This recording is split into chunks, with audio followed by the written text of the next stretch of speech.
Welcome back. आप देख रहे हैं खिलाड़ी नंबर 1 CNBC आवाज़ पर। चलिए वक्त हो चुका है हमारे साथ मैनेजमेंट से बातचीत करने के लिए। हैप्पीएस्ट माइंड के मैनेजमेंट हमारे साथ जुड़े हुए हैं। देखिए Q4 की बात करें तो कंपनी की डॉलर रेवेन्यू फ्लैट रही और मुनाफे में भी करीब करीब 32% की गिरावट देखने को मिली, लेकिन मार्जिन 2% से ज़्यादा का दबाव रहा उस पर। नतीजे और ग्रोथ आउटलुक पर बातचीत करने के लिए हमारे साथ जुड़ रहे हैं कंपनी के chairman and CEO Joseph Anantharaju और MD and CFO Venkataraman Narayan ji. बहुत स्वागत है आप दोनों का ही CNBC आवाज़ पर। सर सुप्रभात। सबसे पहला सवाल मैं आपसे ये जानना चाहूँगी, Q4 में नतीजों के हाईलाइट्स क्या रहे?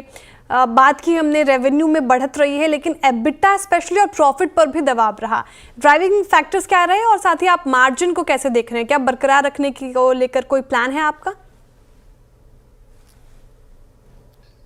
अगर हम हमारे रिजल्ट्स को आप देखेंगे तो growth in constant currency quarter over quarter बहुत अच्छा रहा, 1.1% और ईयर ओवर ईयर ऑलमोस्ट 28%। तो ये फंडामेंटल स्ट्रेंथ दिखाता है हमारा बिजनेस का। और जहां तक प्रॉफिटेबिलिटी का सवाल है, अगर आप देखेंगे ऑपरेटिंग मार्जिन में थोड़ा रिडक्शन हुई है। वो यही कारण है कि इस क्वार्टर में हमको एक सडन बैड डेट प्रोविजन लेना पड़ा, ऑलमोस्ट 12 करोड़ का बैड डेट प्रोविजन। अगर हम उसको एडजस्ट करेंगे तो तकरीबन 17%, 17.1% तक आता ही है हमारा ऑपरेटिंग मार्जिन।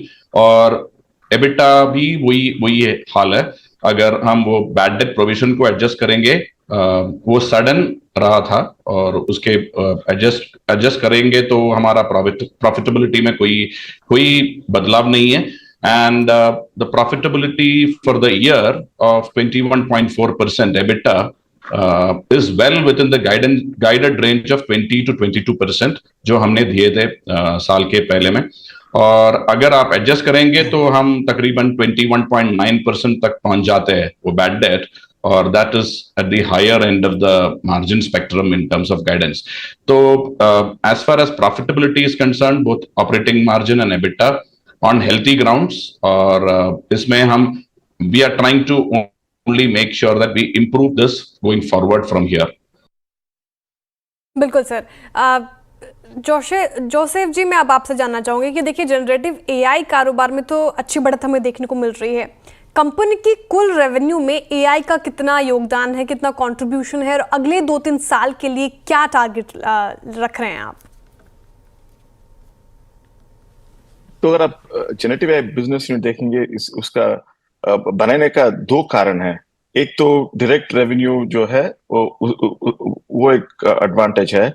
दूसरा ये है कि जनरेटिव AI का कैपेबिलिटीज दिखा के हम और बिजनेस जीत सकते हैं और कस्टमर के आंखों में डिफरेंशिएट भी कर सकते हैं।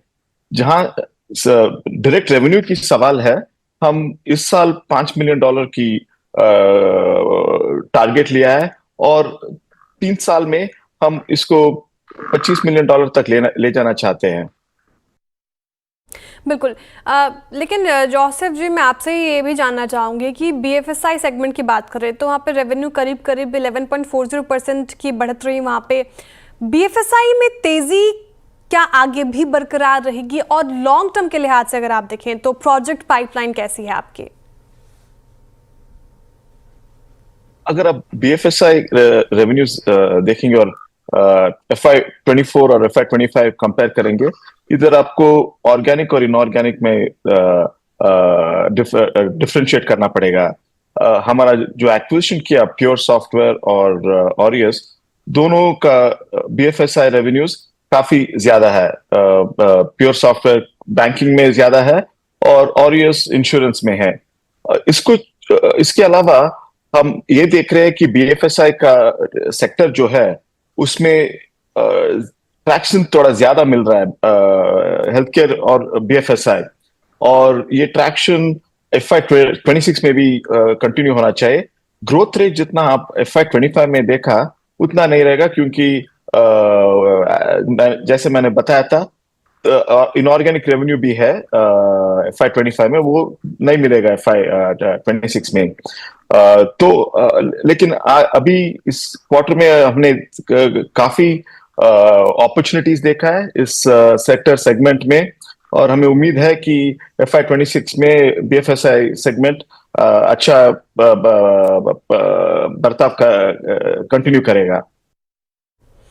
बिल्कुल बिल्कुल जोसेफ जी। नारायण जी, मैं आपसे अब जानना चाहूँगी फाइनेंशियल ईयर 2026 के लिए रेवेन्यू ग्रोथ का क्या टारगेट है? आप मौजूदा मैक्रो इकोनॉमिक स्थिति को देखते हुए मार्जिन और नए क्लाइंट्स एक्विजिशंस को लेकर क्या राय रख रहे हैं?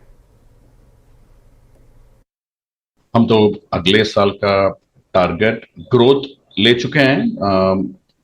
अभी थोड़े दिन पहले हमारा एक प्रेस कॉन्फ्रेंस हुआ था, उसमें बता चुके हैं कि हम डबल डिजिट ग्रोथ टारगेट कर रहे हैं अगले साल। As far as margin is concerned, यही रेंज रहेगा एबिटा का। We are trying to make sure that we are within the range of 20 to 22% अभी के लिए। there are quite a few ups and downs that we saw during the quarter, but hopefully stabilizing right now. So the target is to maintain the profitability and maybe surely improve on it as well over the year. बिल्कुल, हाँ बिल्कुल, समय थोड़ा कम है, लेकिन बहुत शुक्रिया Joseph जी हमारे साथ जुड़ने के लिए, नारायण जी हमारे साथ जुड़ने के लिए और तमाम सवालों के जवाब देने के लिए बहुत शुक्रिया आपका CNBC आवाज़ को वक्त देने के लिए। All the very best for upcoming quarter sir. चलिए इसी के साथ रुके एक छोटे से ब्रेक के लिए। ब्रेक के बाद फिर हाजिर होते हैं। आप देखते रहिए CNBC आवाज़।